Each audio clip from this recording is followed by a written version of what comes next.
भगवान श्री राम तो नाराज हो जाएंगे आपसे। वो जानते हैं श्री राम कथा चल रही है। कौन सी कथा चल रही है? श्री राम कथा। कल इसका प्रथम दिवस था और आज द्वितीय दिवस। प्रथम दिवस में हमने शिव भगवान का विवाह हमने सभी ने श्रवण किया और अनंत से झूमे नाचे। और श्री राम देख रहे थे कल की सबके।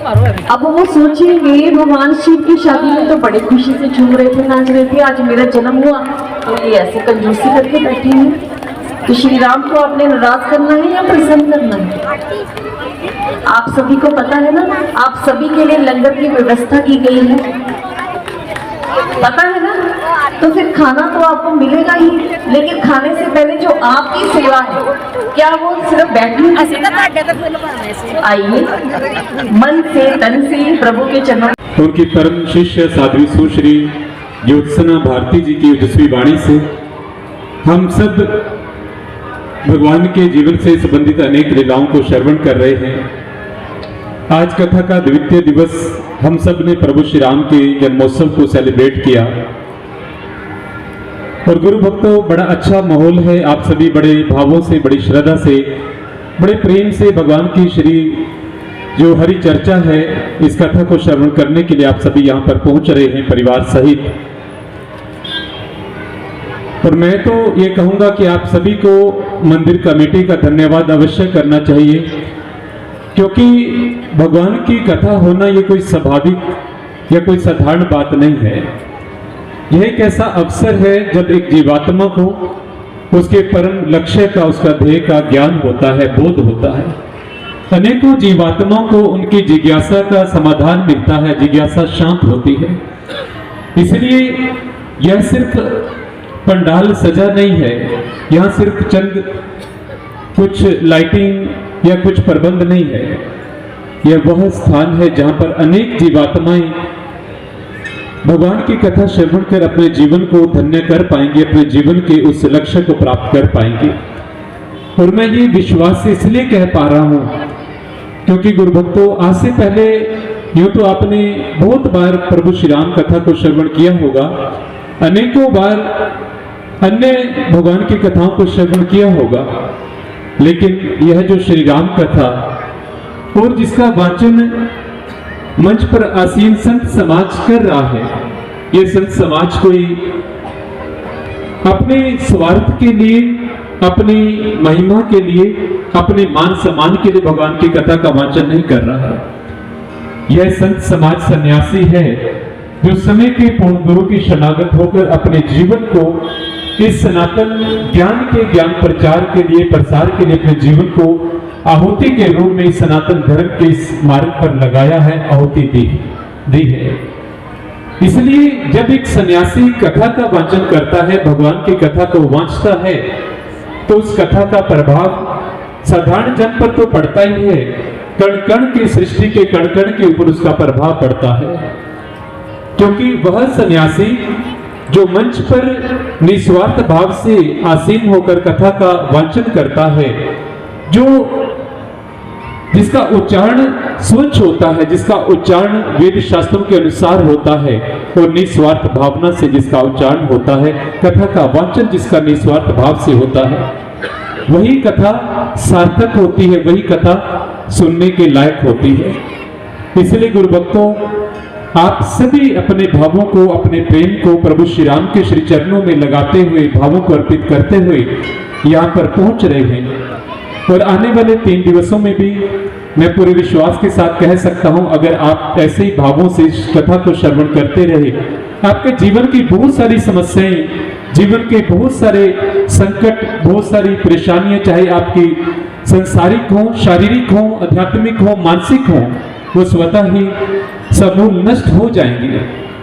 क्योंकि जिस महान विभूति की हम सब चर्चा सुन रहे हैं, प्रभु श्री राम, क्योंकि राम कोई संसारिक कोई चरित्र नहीं है, राम कोई संसारिक व्यक्ति नहीं है, वह कोई मानव देह नहीं है कि हजारों साल पहले जिन्होंने अयोध्या के अंदर अवतार धारण किया, अयोध्या के अंदर जन्म लिया। राम तो वह शक्ति है, राम तो वह एक संस्कार है जो जन जन के अंदर प्राणों के रूप में उसकी समानव देह के अंदर रमण करता है, यानी कि जो हर घट के अंदर रमण करने वाली शक्ति है उसे राम कहा जाता है। इसलिए जब घट से राम निकल जाता है तो शेष कुछ बचता नहीं है। इसलिए गुरु भक्तों, प्रयास हम सब यह करें, सिर्फ बाहर से शब्द ही ना सुने, इन शब्दों के पीछे जो मार्मिक रहस्य है, जो आध्यात्मिक गूढ़ रहस्य है, उसको समझने का प्रयास करें। राम को सिर्फ भारी कथा ना समझें, राम हम सब के जीवन की कथा है, और जिस दिन यह कथा हमारे आचरण में उतर गई उसके पश्चात संसार में कुछ जानना, कुछ समझना शेष नहीं रह जाता है। इसलिए किसी भक्त ने बड़ा सुंदर प्रभु श्री राम के चरित्र के बारे में कहा है। वो लिखते हैं कि सहली कितनी यातना, कर्तव्य सर्वोपरि रखा, त्यागशील संकल्प को जिस तरह जीवित रखा, बोलो कहां तक टिक सकोगे यदि राम सा संघर्ष हो। कहते जीवन के अंदर जैसे प्रभु श्री राम का चरित्र रहा, वैसा जीवन क्या हम जी पाएंगे? आज कल मुकुट जिस पर साजना था, अब उसे सब कुछ त्यागना था। वचन भी था थामना, आदेश भी था मानना, निर्णयों के दबंध से एक बालपन का सामना था। सोचो कहां तक टिक सकोगे यदि राम सा संघर्ष हो। वचन ही था तोड़ देता, धर्म ही था छोड़ देता, पर पीढ़ियां क्या सीख लेंगी, राम की चिंता यही थी। वो छिन रहा एक पल में सब कुछ, बोलो कहां तक टिक सकोगे यदि राम सा संघर्ष हो। इसीलिए गुरु भक्तों, राम एक संघर्ष है जो हम सबके जीवन को प्रदर्शित करता है। अगर जीवन में राम के संघर्ष को जान लिया तो हमारे संघर्ष तो कुछ भी नहीं है।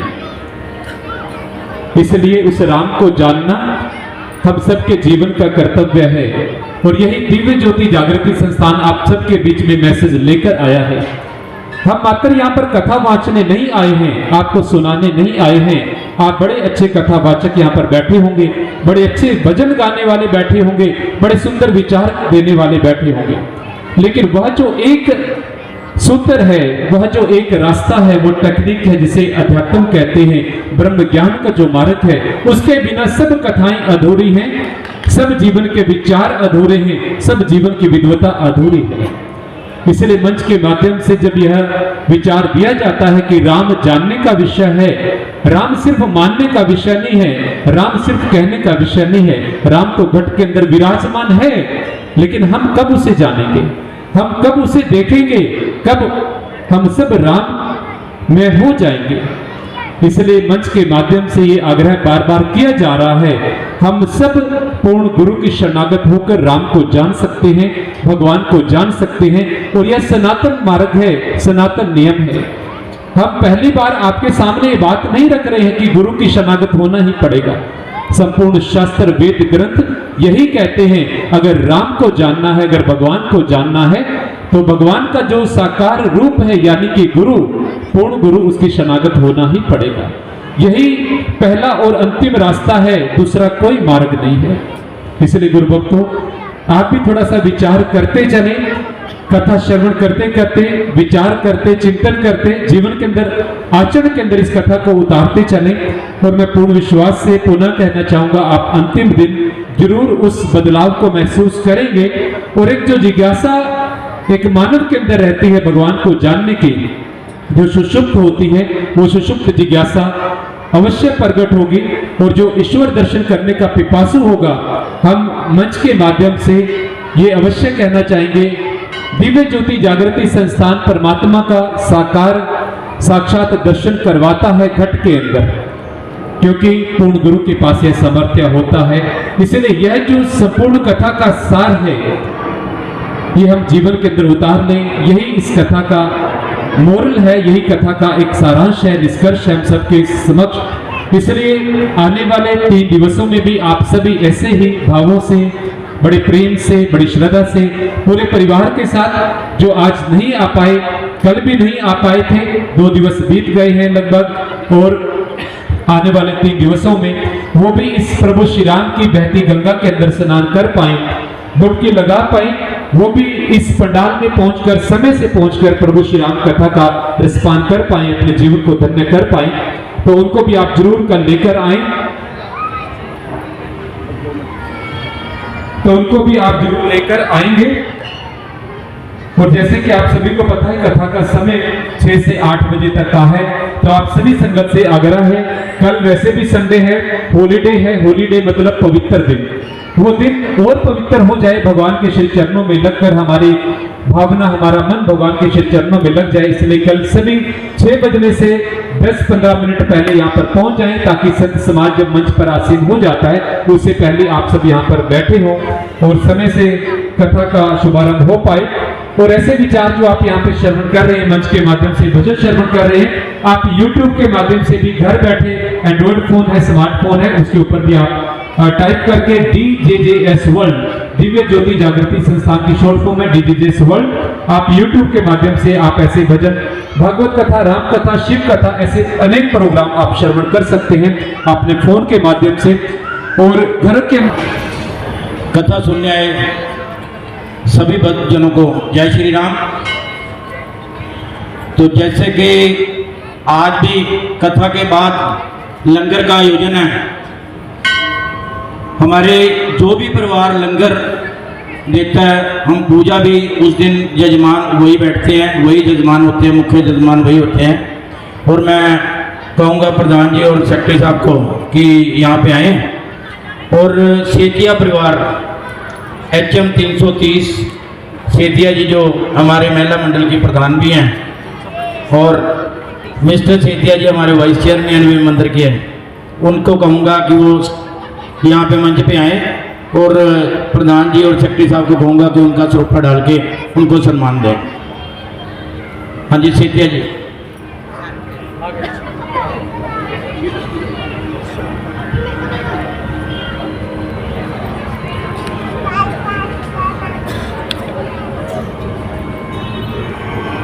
सर इधर को मूव करो, फेस इधर।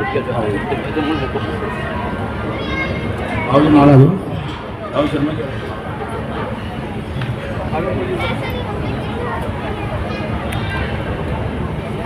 सर साथ में खड़ा करो ना, ऐसे अलग मत करो ना, मैम साथ में ऐसे, आप ठीक है बिल्कुल ऐसे। उधर और आ रहे दोनों फोटो कर रहा हूँ। शर्मा जी तुझे बहुओं ਨੂੰ ਵੀ ਬੁਲਾਓ ਨਾ। ਸੀਤੀਆ ਪਰਿਵਾਰ ਨੂੰ ਬੁਲਾਇਆ ਸੀ, ਮੈਡਮ ਸੀਤੀਆ ਤੇ ਮਿਸਟਰ ਸੀਤੀਆ ਨੂੰ ਨਹੀਂ ਬੁਲਾਇਆ। ਸੀਤੀਆ ਪਰਿਵਾਰ ਦੇ ਹੋਰ ਵੀ ਆ ਜਾਓ।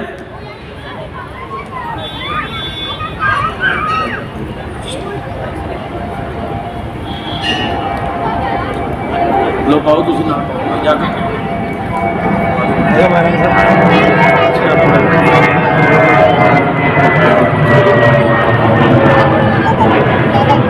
मैं प्रवीण शर्मा जी HL 611 वो परिवार बैठा है यहाँ पे, प्रवीण जी और उनके धर्मपत्नी जी, तो वो भी आ जाएं, क्योंकि जितने दिन कथा चलेगी जो वहाँ आप चाय पी रहे हो और बिस्कुट वगैरह का जो भी लंगर है वो उस परिवार की तरफ से है। उनको भी चाहेंगे कि हम प्रवीण जी जो हमारे मंदिर के एक्स प्रेसिडेंट हैं, यदि वो आवाज़ सुन रहे हैं तो वो भी आ जाएं। कोई बात नहीं मैम, कोई चक्कर नहीं। चलो जी। और जितने दिन कथा चलेगी आज से, फल की सेवा HL 546 में फ्रूटों वाले रहते थे, वो यदि वो भी है यहाँ पे तो वो भी आ जाएं, थोड़ा आ जाएं जल्दी। मैं प्रकाशवती जी MC बैठे, उनको कहूँगा आके श्रोपा रेडी।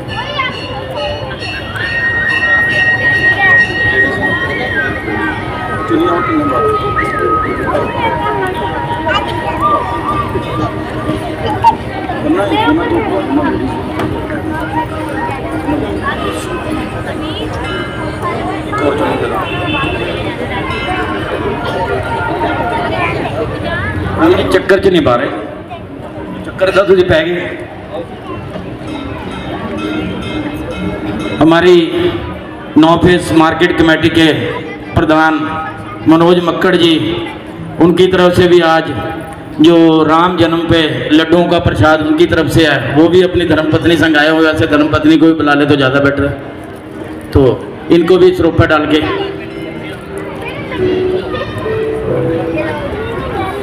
आ जाओ, जल्दी आ जाओ जी।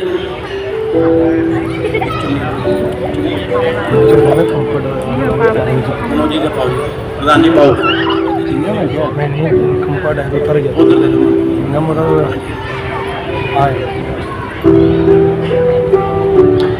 मैं प्राचीन शिव मंदिर फेस 9 से जो कुछ मेंबर आज भी आए हुए हैं, जगदीश जी और सुरमुख जी जो बाबा बालकनाथ मंदिर है कंबाली में, वहाँ के भी मेंबर हैं, तो उनको कहूँगा कि वो भी आए यहाँ पे।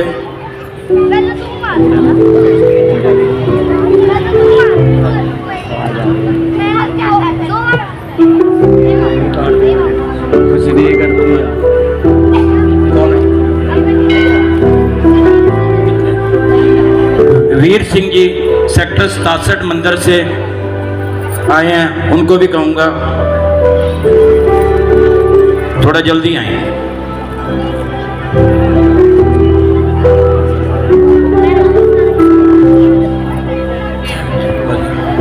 सभी का धन्यवाद। और जैसे कि आरती का समय हो चुका है,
तेरी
में विश्व का सत्य सनातन धर्म की, भारत माता की, गौ माता की, धरती माता की जयकारे। वीर बजरंगी हर हर महादेव जयकारे। वीर बजरंगी हर हर महादेव, हर हर महादेव, हर हर महादेव, हर हर महादेव, हर हर महादेव। तो इसी के साथ ही